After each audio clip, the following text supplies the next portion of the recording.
The coalition fired a weapon that didn't destroy, it erased. It reached into reality and deleted a human fleet from past, present, and future as if they'd never existed. The bridge crew celebrated, threat gone. But at the exact scheduled arrival, the fleet materialized anyway. 200 warships, dead on time, phasing in from a wiped timeline. The weapons officer stared in disbelief, then understood. Humans had engineered their fleet to exist outside causality. You cannot erase what was never playing by your reality's rules. The coalition learned the hard way that humans don't just build ships, they build philosophies. The weapon that erased the fleet wasn't a dud. It worked perfectly. The problem was that humanity's engineers had looked at the law of causality and asked a single, terrifying question. What if we just opt out? Now the galaxy is waking up to a truth that the human fleet has always known. Existence is a matter of perspective. And if you can pick your perspective, you can survive erasure. The coalition had been fighting humanity for 30 years, not always with warships. Sometimes the battlefield was a negotiating table, a trade embargo, a contested colony. But always, the humans found a way to turn certain defeat into an impossible victory. By the time the High Council authorized the causality disruptor, they were out of patience and out of options. They needed a weapon that didn't just kill humans. They needed one that made sure humans had never been there at all. The disruptor was the brainchild of a Kelvaris research collective that had spent decades studying the nature of time. Their breakthrough was terrifyingly simple. If you can isolate a specific chain of cause and effect, you can sever it. Not destroy the matter, not incinerate the ships, but unwrite them from history. The universe, they argued, is just a story constantly being revised. The disruptor was a delete key. Tests had erased derelict cruisers so completely that no sensor log, no memory, no photograph could prove they had ever existed. The researchers had erased their own failed prototypes, and even the scientists who had built them forgot what they had lost. The technology was flawless. When Strike Group Omega was detected crossing the neutral zone, the coalition saw their moment. 200 human warships, bristling with weapons and broadcasting a precise arrival timetable. It was an act of arrogance, or a trap. Either way, the disruptor made it irrelevant. The fleet was scheduled to arrive at the colony world of Tareth 7 in exactly 17 standard hours. The Coalition War Council voted unanimously to intercept. On board the human flagship, something unusual was happening.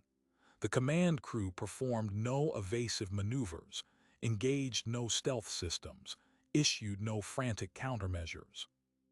Instead, they executed a routine maintenance cycle and sent a final burst transmission to Earth containing a single phrase: "Narrative integrity confirmed." The captain then ordered the crew to stand down and await the moment of erasure. He knew what was coming. He had bet his entire fleet on a philosophical loophole.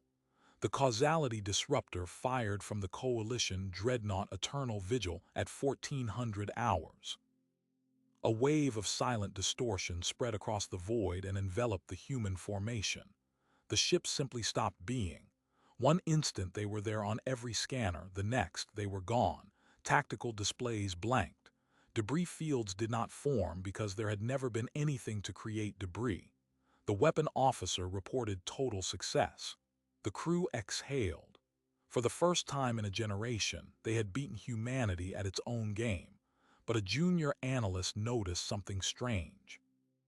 The countdown timer the humans had broadcast, the one ticking down to their scheduled arrival at Tareth 7, hadn't stopped. It shouldn't exist either. All data from the erased fleet should have been wiped. Yet the numbers continued to fall. And then, 6 hours before the deadline, a faint gravitational anomaly appeared exactly where the human fleet had been scheduled to drop out of faster-than-light travel. It was tiny, barely a ripple, but it was growing. By the next hour, the ripple had become a distinct gravitational signature, exactly matching the mass profile of a heavy cruiser. The junior analyst brought it to her superior, who dismissed it as sensor ghosting. When it grew to match 3 cruisers, he started to sweat. By the time it had swelled to the unmistakable outline of 200 warships, every screen on the bridge of the Eternal Vigil was screaming with impossible data. The causality disruptor had done its job perfectly. But reality, it seemed, was not cooperating.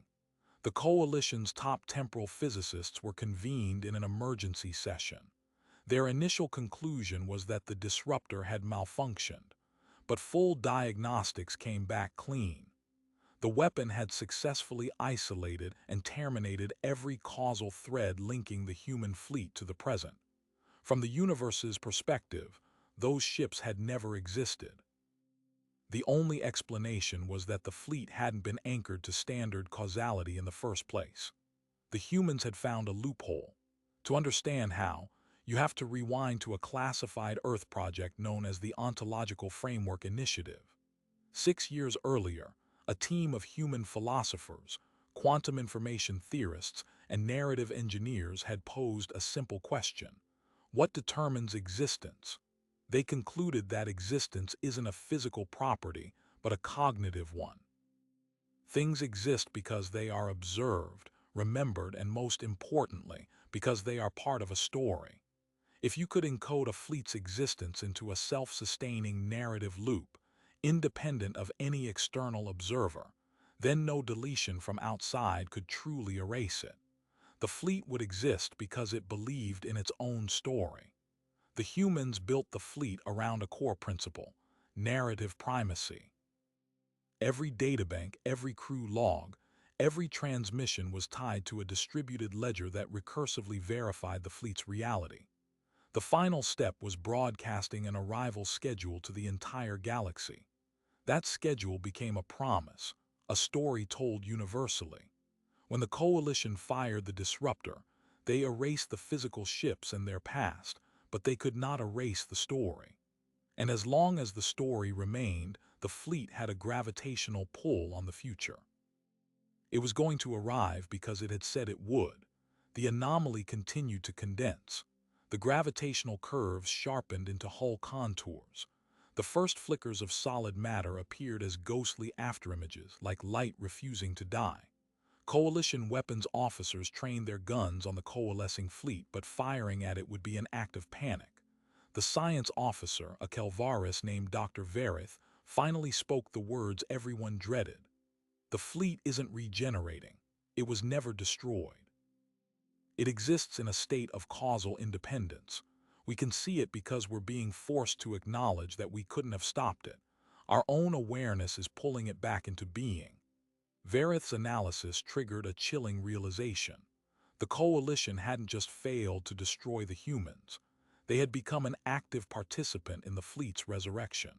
By observing the anomaly, by worrying about the countdown, they were reinforcing the narrative. The humans had weaponized attention itself. On board the human flagship, which was now shimmering between probability and form, Captain Elias Vinter stood calmly. His crew had trained for this moment, rehearsed the disorientation of being half real. They were not ghosts. They were a story that refused to end. And the moment of full materialization was approaching like a wave about to break. The bridge of the Eternal Vigil descended into controlled chaos. The Admiral demanded a temporal quarantine, but no one knew how to quarantine a narrative. They attempted to isolate the sector from all communication, hoping to starve the story of observers. But it was too late. The arrival was set. In every star system that had picked up the original broadcast, screens still showed the countdown. The story was now an epidemic. And when the counter hit 0, the fleet was going to be real, not because it had rebuilt itself, but because the universe had accepted that it had always been there. The Coalition wasn't facing a military defeat. It was facing a logical one, and that was far more terrifying. The countdown reached 0. Across every screen, every bridge, every colony that had received the original human broadcast, the numbers vanished simultaneously. For a heartbeat, nothing happened. Then the stars themselves seemed to warp, and the human fleet was simply there. No explosion, no dramatic re-entry, just the quiet, undeniable fact of 200 warships occupying the exact volume of space they had promised to occupy at the exact moment they had promised to occupy it. It was as if the universe had remembered a forgotten appointment. The bridge of the eternal vigil fell silent. The admiral ordered weapons to target the fleet. A full salvo of high-energy plasma burst toward the human formation. The bolts passed straight through the nearest cruiser as if it were a mirage. The tactical officer recalibrated. Another salvo, same result. The human ships were phasing in and out of tangibility, catching up with physical law at different rates.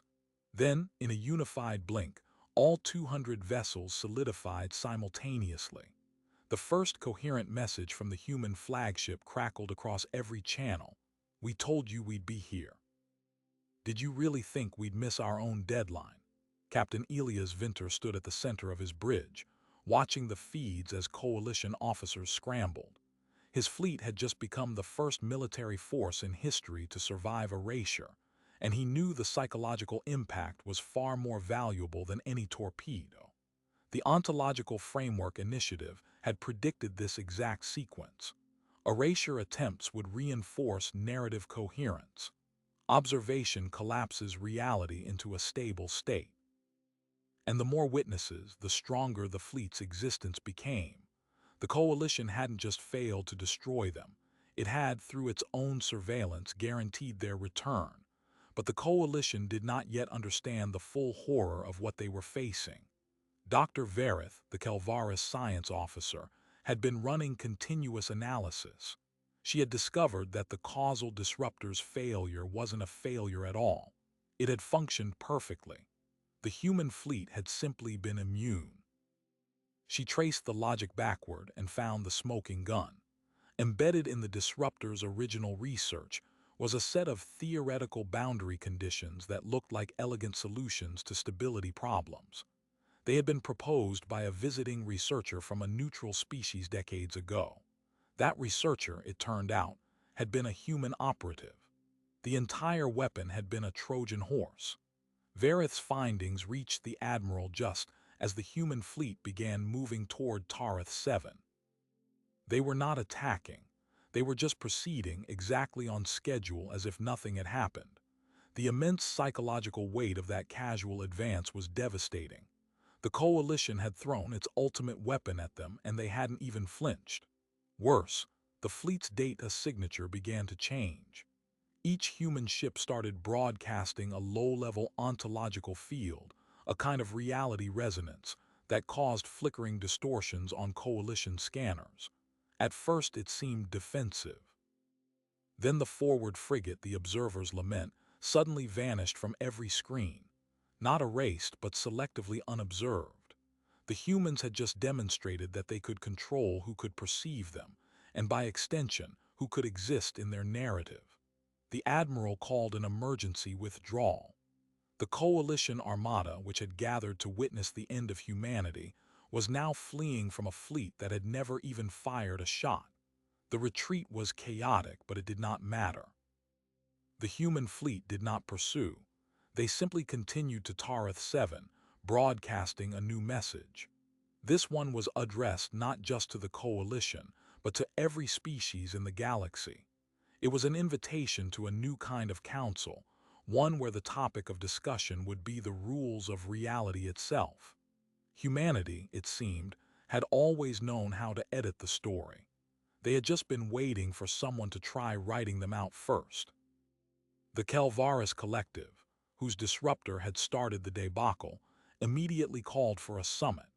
They wanted to analyze the human technology to find a countermeasure. But their own physicists quickly concluded that the human approach was not a piece of technology to be replicated. It was a philosophical stance that had been engineered into a military asset. The fleet existed because it was conceived as a truth so fundamental that erasing it only proved its necessity. To fight it, you would have to erase the very idea of humanity, and that idea was now embedded in every mind that had heard the broadcast. The coalition had become the carrier of the disease they sought to cure. When the human fleet arrived at Tareth 7, they did not fire a single shot. They simply established orbit and waited. The colony governor, a moderate who had always argued for coexistence, sent a delegation to meet them. Captain Vinter received them with a proposal that was not a negotiation. The coalition would recognize humanity's ontological sovereignty, cease all attempts at temporal weaponry, and grant humans a permanent seat on the council that oversaw reality-altering research. In return, the human fleet would not selectively unwrite any more coalition assets. The threat hung in the air like a blade. The delegation returned to their governor with a single question: what happens if we say no? The answer came not from Vinter but from a demonstration. A derelict coalition depot on a nearby moon, long abandoned, suddenly ceased to exist. No explosion, no debris, just absence. Then just as suddenly it returned. The humans were not conquering territory. They were proving a point. Existence is not a given. It is a privilege, and humanity had learned how to grant or revoke it. The coalition's own weapon had taught them that. The irony was not lost on anyone. Now the entire galaxy is watching. The High Council is divided. Hardliners want to develop a counter-narrative weapon, something that could reassert causality over the human fleet by sheer force of collective disbelief. But the moderates argue that such a course would only escalate a conflict the coalition cannot win. The humans have shown that they can survive erasure. They have not yet shown whether they are willing to impose it.